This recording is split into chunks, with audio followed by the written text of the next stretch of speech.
So the first video we're gonna watch today is going to be American Food is Kind of Insane by Emma Richu. So I think this was based on her trip back to the U.S. while she was the holidays. So yeah. It needs so little from companies, like so little. You just know, support art. Yeah, exactly, exactly. You know, just the simple things. Really quick before we start, this video is sponsored by Squarespace. Squarespace is the easy-to-use all-in-one platform for creating a professional-looking website to manage your brand, storefront, or portfolio. It has all the tools you need to create your own fully custom website with a whole library of professionally designed templates that you can add your own personal touch to through drag-and-drop editing, styling options, and visual design effects. No coding experience required. And if you're looking to grow and manage your business, Squarespace makes it easy with professional invoicing and online payments, built-in appointment scheduling, and email marketing tools. If you're interested, head to squarespace.com for a free trial, and when you're ready to launch, use my link to save 10% off your first purchase of a website or domain. Thank you so much to Squarespace for sponsoring this video. Skip those. My brain is apparently It's no secret that American food doesn't have the best reputation. In the ranking of which country's foods gets clowned on the hardest, we are like right below the UK. And when people think of American food, their mind usually goes to fast food chains and the triple dipper from Chili's and 1,000 calorie crumble cookies. And I mean, are they wrong? And while I agree it's a little reductive to consider all of America as having nothing more than overly processed and calorically dense trash, I'm not here to explore the intricacies of regional American cuisine. I'm here to talk about the fact that, hey, on occasion, I like eating trash. I would love to tell you that, oh, living overseas has really changed my palate and diet. I can't imagine eating anything so excessive these days. And I guess there's some truth to that, especially with the portion sizes and flavors that I'm now used to. But I'd be a damn liar if I said I didn't look forward to eating the worst food possible whenever I made the trip back over to the States. Oh, that probably destroyed your gut. Bringing some of that food back with me to Japan. You're so used to like not eating that anymore. The number one souvenir I always bring back for my friends whenever I come back from a U.S. trip are snacks. There's so many to choose from, and everyone always wants something different. It's fun feeling like a shady little snack dealer and getting my American friends their usual fix and hooking my non-American friends up with flavors that their taste buds had never experienced before. I love the crying friend just like, Psst. Hey, you interested in some American snacks? Sun chips! What have you got for me? Sun chips! I could pick up a box of breakfast cereal. What are you feeling? Reese's Pieces? Cinnamon Toast Crunch? Fruity Pebbles? Child's play. Amazon Japan has all of those. Give me something worth crossing an ocean for. All right, I've got just the thing. Snacky clusters from Trader Joe's.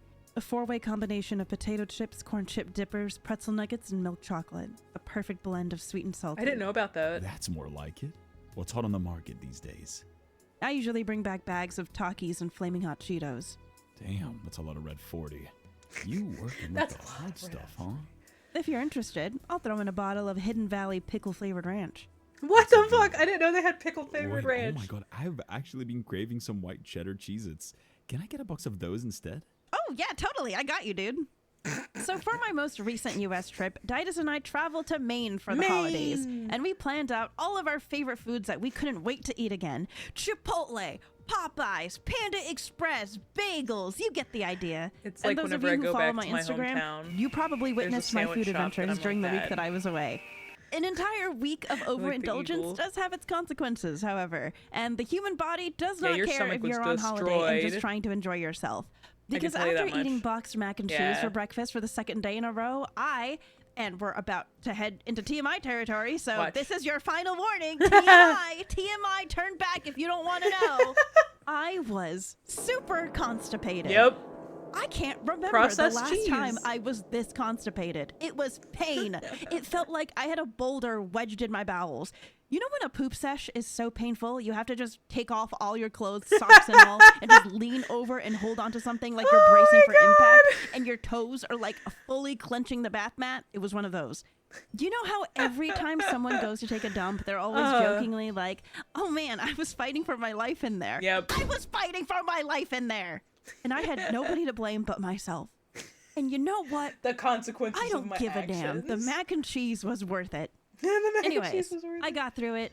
I released the unholy demon that had taken residence in my intestines, and Oh I my could now God. rest. Oh yeah, by the way, my mom's making hot dogs and beans for lunch. Oh, okay. Yeah, that's fine. Needless to say, the trip ended with my ass hurting, my stomach hurting, and an insatiable craving for a vegetable. Any vegetable. Preferably one rich in fiber. Oh my God. Getting to eat a salad again felt like a breath You of could have fresh had air. a salad while you And were on in the the topic US. of vegetables, I'm very grateful that as an adult, I enjoy eating most vegetables. There's still a few that I won't really go out of my way to eat, but I sort of chalk that up to the fact I probably haven't had them prepared in a way I find appetizing yet. Growing up, I hated broccoli.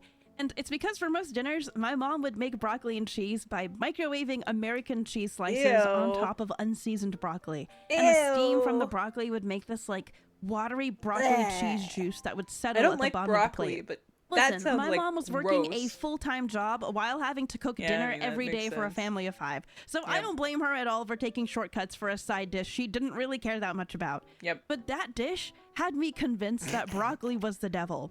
And then I discovered that broccoli was meant to be seasoned, and now I eat broccoli on a near daily basis. I still don't like I broccoli. don't know what American I school lunches are still like do now, not but like when I was broccoli. growing up, I feel like they could have done a better job at making the vegetables more Dude, the appealing. pizza was always Like, how are the you going to best. tell a bunch of 8-year-olds, hey kids, make sure you eat your veggies and then serve this at lunchtime?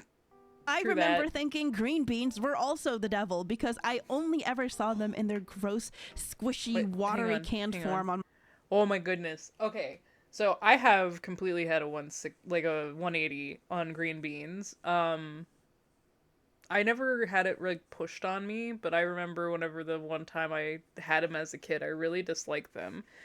But when Mr. Husband and I were on one of our road trips, we ate at a German restaurant and it was like bacon wrapped green beans and they were the best bean I had ever had, like of any kind, and they were so fucking good. So, yeah, I totally get it. Like, I'm pretty sure the experience I had with green beans was also at a school lunch, so I get that. My lunch plate at the cafeteria. My opinion on green beans actually changed when my 4th grade teacher read us the book The Trolls by Polly Horvath on the reading carpet. Oh, that's In the cute. story, 3 kids are being taken care of by their eccentric aunt while their parents are away, and she entertains them with tales from her childhood. And at one point, she tricks them into being enticed by green beans by telling one of her life stories while playing with the beans. I don't think the green beans were even described in a particularly tasty way, but somehow it got 10-year-old Emily to sit there and fantasize about those yummy, whimsical green beans through the power of imagination and descriptive writing. Okay, beans last can be piece of crunchy? nostalgia I'm going to bring up relating to American food not getting the best rep. Some of you millennials might remember this.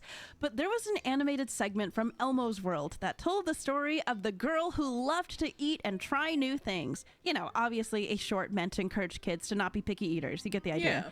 She went to Italy and tried linguine with calamari. She went to India and tried vegetable curry. She went to Japan and tried udon. And for her last stop, she visited a random family in Brooklyn and they served her peanut butter sandwiches. Peanut butter sandwiches? This girl just got back from eating vegetable curry in front of the Taj Mahal and you're gonna challenge her evolving palate with a fucking peanut butter sandwich? Even as a kid, when I first saw this short, I was like, this doesn't seem right. I mean, I guess technically peanut butter sandwiches are a uniquely American dish, but it just feels so underwhelming compared to everything else. I mean, that's fair. Anyways, moral of the story is, it's important to get a reasonable amount of fiber in your diet, even Yep. if you're on vacation. American public school lunches really need Yeah, hot better damn, they funding. did America and dirty. if you show up to the International Potluck Party representing America and you bring peanut butter sandwiches, you're probably not getting invited back. Yep. Oh my goodness. Yeah, you need to have fiber even when you're on vacation. Like, oh my god. That's why I usually still drink coffee and stuff too, because that helps with that.